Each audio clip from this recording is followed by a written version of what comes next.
The reason that I particularly love pots is they are like a bunch of flowers, but rather than lasting 5 or 7 days, they last 20, 25 weeks. And if you get your colour combinations and your forms right, you'll just be rewarded again and again and again, day by day, week by week. We're going to cover a big range of things, from design in terms of colour, but also form.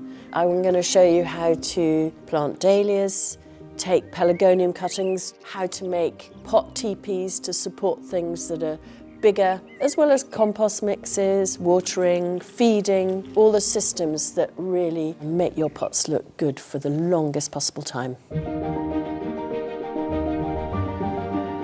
So I've got my 5 pots now, and they're just incredibly simple to look after, unbelievably drought tolerant, very, very long flowering, zero maintenance basically. If you've literally only got a window ledge, you don't want anything going up because it will block your window, so you just want it cascading down. As long as I've got one of those and one bud, then I could propagate from that. Colour's one of the things that's incredibly important to get right. This is where we very much tend to concentrate on the dark and rich palette. In terms of pot recipes, I've got the dahlia as the thriller, then underneath it's one of the new Phlox Drummondii, that's a filler, and then the spiller here is a Pelargonium quercifolius.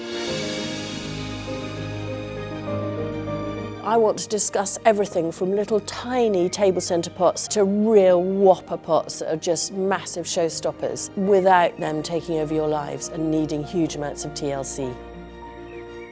Learn how to design and grow incredible pots with me, Sarah Raven.